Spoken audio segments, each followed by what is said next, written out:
Hello YouTube, this is Frugal and this is the Frooglesim news for today, Sunday, October the 25th. First up, Imagine Sim have released KATL or Atlanta 2016. Now this is for FSX only for now, with Prepared coming later on. Atlanta is a massive airport in every respect. It handles nearly 96 million passengers in over 1 million flights every single year.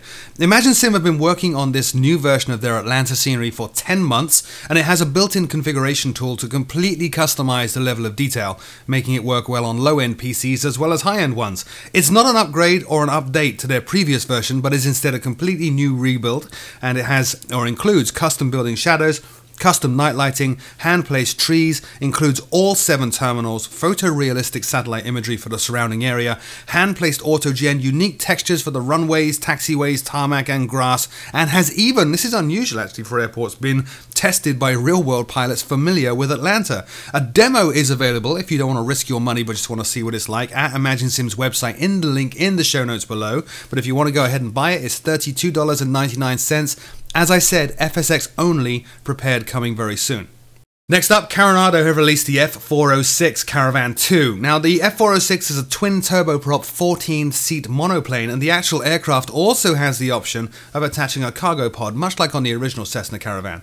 It cruises at 230 miles an hour with a range of 1,300 miles and has a ceiling of 30,000 feet, making it pretty darn usable for going anywhere you want. The Carenado version includes the Carenado GNS 530 GPS with Reality XP integration if you have those, has 4K resolution textures, volumetric side view on the prop, dynamic propeller shine effect. This is kind of, now everything I've read so far actually is pretty standard for Carenado, but this one is kind of new. 32-bit real F406 3D sounds, so 3D positional sounds recorded at a very high resolution, I guess, for sound. It includes a customizable panel for controlling window transparency, instrument reflections, and static elements such as the wheel chocks. The real behavior has been compared to the real aircraft. It has of course been tested by real pilots as well, and includes realistic night lighting effects on the panel and the cockpit. More information at the Carenado link in the show notes below. This is available for FSX and Prepared. Next up, MiGs Field is back. It's available now on Steam for FSX SE. FSX Classic and Prepared versions are actually coming next year. Dovetail are holding this one back for those other sim platforms until the beginning of 2016. MiGs Field will be fondly remembered because it was the default airport in Microsoft Flight Simulator prior to FSX. This version was developed by OrbX, which of course means it's pretty awesome. Although the real airport has been closed now for 12 years, this version is a recreation of MiGs Field at its height, and it includes a fully modeled terminal, static aircraft, as well as updates to Chicago's waterfront and parks. Also includes a custom 5-meter mesh, custom autogen trees, and a control panel app to customize the level of detail. More information at the FSX Insider link in the show notes below. Over in the world of DCS World, and completely out of nowhere, this was a big surprise, there is a new campaign for the Black Shark 2 called The Republic. It's a brand new campaign and it requires DCS World 1.5. It includes 20 missions with story branching based on the pilot's performance, which is kind of cool, full voiceovers throughout the missions, detailed briefings and maps, and this actually follows the recent add-on campaign for the SU-27 and hopefully shows the start of a steady flow of new campaign and mission content for DCS. DCS World is a great platform, but I personally felt that towards the end of 1.0's life, it became harder and harder to find great pre-built content, so I'm very excited to see these new campaigns appearing. More information on Eagle Dynamics forums at the link in the show notes below.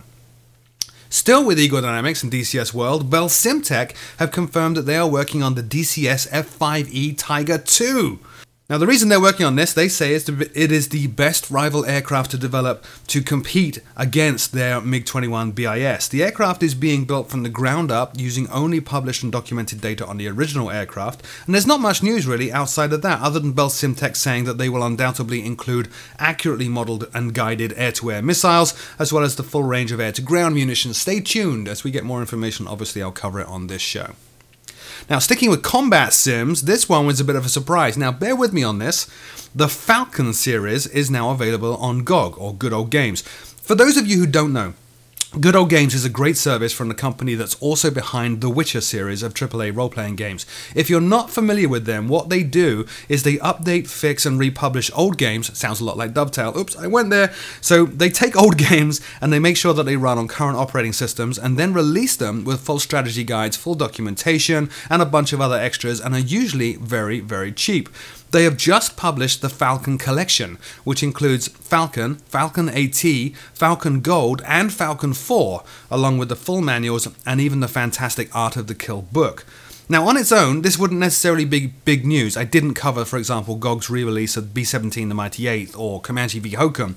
But it is big news because of something going on outside of GOG, which is BMS. Now, the BMS team have been working tirelessly for years, updating Falcon and adding in more flyable aircraft, improving realism to the point now that BMS Falcon is probably the single most complex, daunting, and impressive military study aircraft simulator available today. But BMS Falcon requires that you own Falcon 4, which has not been available to purchase for quite some years. The GOG release of the Falcon collection then suddenly makes BMS Falcon accessible to a huge number of people that probably didn't even know BMS Falcon existed before, and that's fantastic news.